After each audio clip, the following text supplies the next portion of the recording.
Hi, Skippy again. What's up? Before I forget, I want to tell this one story about this one jagoff I used to work for. This fucking asshole. Um, Started out all well and good. He basically hired me because he was too dumb to use the equipment he purchased. I worked at an extraction facility. We used to make trap concentrates and vapor pens. And by trap, I mean illegal, because the facility was not licensed and was not.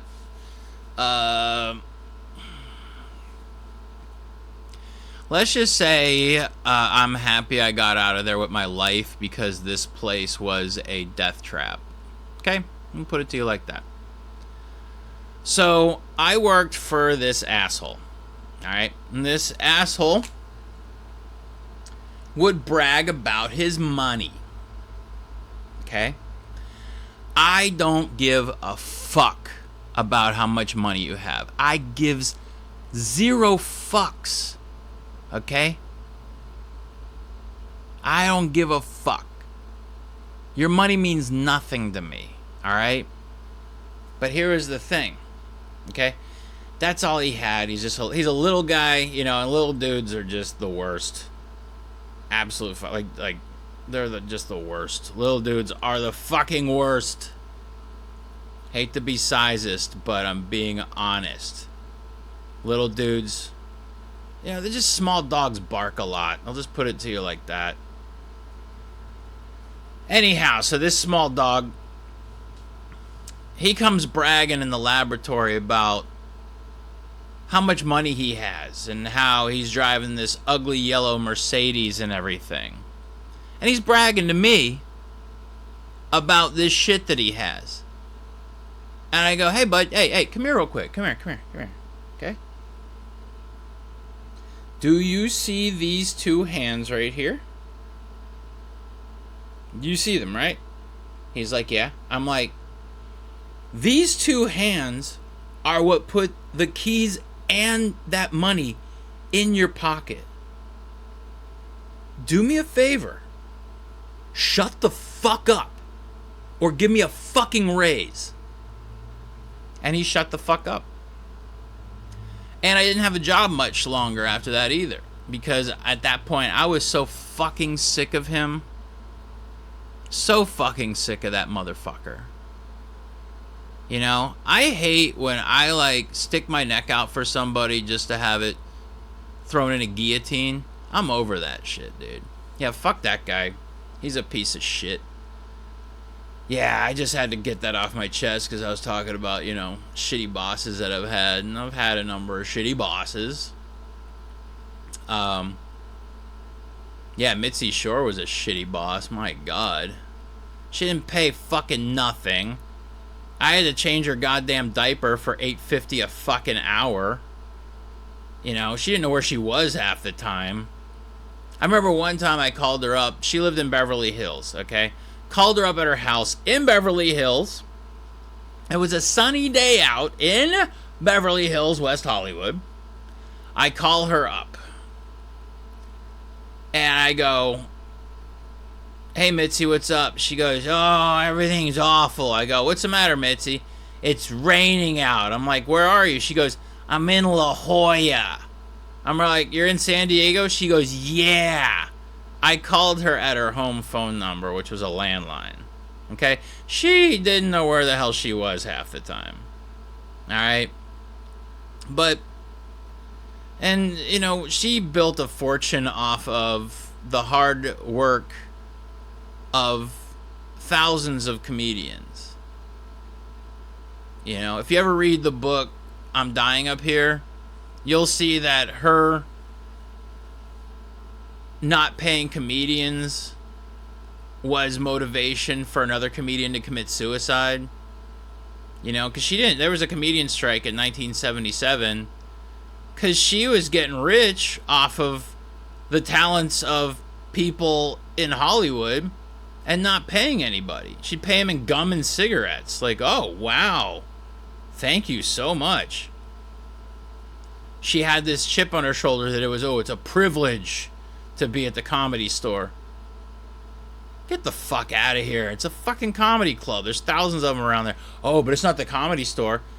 Bullshit. Yeah, I remember there was this comedian that I used to enjoy hanging out with. I miss him dearly. His name's Charlie Hill, Native American comedian. And he goes, it's funny. I go from playing the best paying casino in America to the worst paying comedy club in America. Talking about, yeah, because the Comedy Store does not pay fucking shit. I had to have 2 jobs plus the Comedy Store just to survive.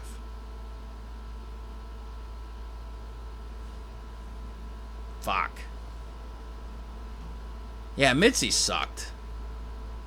Like, I just remember I used to have to change her diaper, make sure it was clean so every stupid sycophantic jagoff could fucking kiss her ass all day. Comedians are such simps. Whatever. Oh, God. That sucked. I just felt bad for the old lady. Well, remind me not to feel bad for anyone anymore. Thank you. Yeah, that's one thing I've become as I've gotten older. I can't give a fuck anymore. Like, I used to help my friends out, and now I realize it ain't worth it. Fucking not worth it. Last person I helped out, okay? It was a while back. I was sitting at the Comedy Store, and I get a text message. Hey, man, I got kicked out of my apartment. Can you help me out? And I was like, yeah, sure. It was a buddy of mine I used to work with. So, dude takes over my back bedroom, okay? And I'm like, yeah, you can help out with rent. You know, wouldn't be that much. It'd be like $600, $700 a month. I never got it. He lived here, you know, rent-free for like 6 months. Found out he had a huge cocaine addiction, which sucked. I'd hear like him blowing like mad lines in his fucking room, or not his room, my bedroom. He just took it over. But there was this one day he came in all drunk and destroyed the kitchen. And I caught him in the courtyard. He's like, hey man, what's up? I'm like, you have 3 weeks to get your shit and get the fuck out of my apartment. And he was all stunned, like, what did I do? What did I do? I'm like, you came in all drunk and you fucking tore apart my fucking kitchen. I put it back together today, you fucking asshole. You know? And then, so I gave him 3 weeks because I'm a generous individual. He decides to bring over some girl, and she left open my apartment. And that's when I said, you have 3 hours to get the fuck out of my apartment. All right? I'm not putting up with that shit. I'm not, you know, just because you're an irresponsible fuck doesn't mean I have to be. So I helped him. I put all his shit in fucking garbage bags, put it outside. This asshole, man, almost got me evicted. He'd be like sleeping outside in the fucking hallway. I'm like, no, dude, I'm going to call the cops on you. Get the fuck out of here. You don't belong here anymore. You're trespassing. And eventually that's what I had to do. And fuck him, dude. You know what? It's like, I can't. It's no longer. That's what sucks. Okay? I am a genuinely nice person. I do kind things all the time. I believe in positive karma. I think, honestly, all my kind of acts are the reason why I get such great parking in Los Angeles. I can't be one of those comedians who talks about getting stuck in traffic or, you know, can't find a parking space because my good karma always gets me through. I'm constantly being nice to people. Please, thank you. I treat fast food employees like they're royalty because, you know, that one book that everyone says they like.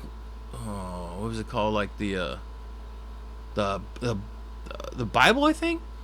Like, the people seem to really like that book. I don't know why it sucks, but like, there's like one line of truth in there. You know, do unto others as you would have them do unto you, which is basically like treat people with the same respect you would want in return. So I treat people with the same respect I would care for, and it seems to get me a lot of good parking spaces. You know, but I can't take it beyond that anymore. I can't. I'm worn out. No more. Unless you're like somebody who came visit me when I was in the hospital, and a lot of people didn't. But I'm saying it's very limited. It's about maybe that many people. Maybe. Probably that many people. There you go. That's how many people. Actually, it's probably that many. But anyway, yeah, it's just not worth it for me to be that helpful anymore. I'm not gonna help you move your fucking house. I'm not gonna give you shelter when you need it. No, I've been burned. This bridge is burnt. Whether it's shitty bosses or shitty people, I'm tired of all the shitty in my life. But stop being shitty. Stop being fucking assholes, man. It's not worth it. Alright, well, it is almost 7 a.m. It's about 3 more hours until Dave & Buster's open, so I'm going to go. You know what? I didn't do it yesterday. I'm going to organize some stuff. Get shit done. That's what I'm doing. Alright. I'll talk to you later. Have a great day.